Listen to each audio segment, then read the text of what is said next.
राम राम मंडळी लय दिवस झाला आपल्याला आपला एरिया दाखवायचा तुम्हाला कसा आहे काय सांगतो. एकदम भगाडे हा डोंगर ना लय लांबीला आहे आणि तो पण असा चपकुळ आहे सरळ स्ट्रेट पूर्व पश्चिम. आणि इकडं ना हा सपाट आहे सपाट तुम्हाला दिसतं नाही असे सगळं त्या पूर्ण सगळं सपाट आहे बरं का, सगळं सपाट आहे म्हणून वार नव्हतं भाग म्हणजे वारा आडायला तर जागाच नाही तर कुठं. तेव्हा पाऊस आला होता हे बघा पाऊस गेला निघून. आम्हाला वाटतं इथं गेला म्हणतात इथं आपलं वाडी वस्ती इथं आपलं घर आहे. कॅमेरा जरा क्लोज नाही जरा कॅमेरा पुसू द्या. हे बघा पत्र दिसतं ना त्या पत्र्यापाशी जे ढवळं घर आहे ना ते आपलं घर आहे म्हणजे बाळू धनगराचं घर आहे.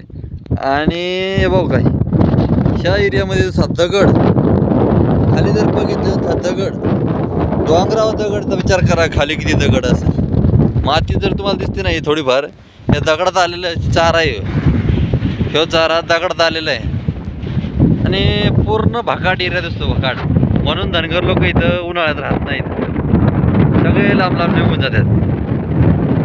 भटकंती करण्याचं कारण हेच आहे कारण की ज्या एरियात राहतात त्यांच्या जमीन इकडं असतात ठिकाणच्या हाय जमीन आहे. आता हे ज्या जमिनी आहेत ह्या जमिनांना मालक आहे पण ह्या जमिना कधी हेच नाही केलेलं वाटलेलंच नाही दा म्हणजे फक्त माही जमीन इथं आहे माही जमीन इथं आहे एवढी जमीन इथं आहे म्हणून असंच पडीक राहिलं. आणि दगडामुळं काय करता येत नाही पाण्याचा तुटवडा लय. आणि हे जे तळ दिसतं ना एवढीसं बघा हे तळ दाखवतो तुम्हाला. हे बघा हे तळ आहे या तळ्याला पाणी राहतं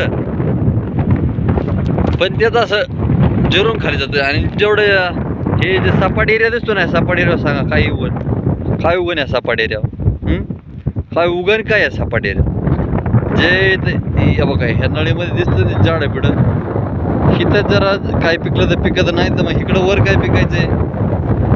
आणि जी झाड दिसते तुम्हाला रस्त्याला मोर बघा ही ती रस्त्याला लावलेली झाड आहेत त्याला पाणी घातले तेव्हा ती झाडं उगून आले.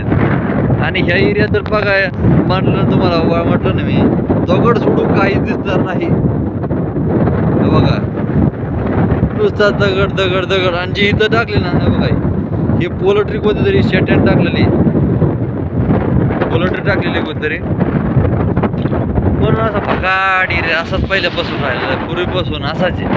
म्हणून ह्या एरियात जास्त करून उन्हाळ्यात राहत नाही तर कवचित जायला राहतात काय पण धनगर बांधत जास्त करून नाही राहत. जे गावठी इथलचे ते राहतात बाकीचे कोणीही राहत नाही कारण की इथं आताच किती ऊन पडले. उन्हाळ्यात किती विचार करा आता ऑगस्ट महिना चालू आहे उन्हाळ्यात बघा किती ऊन पडत असं ना विचार करा.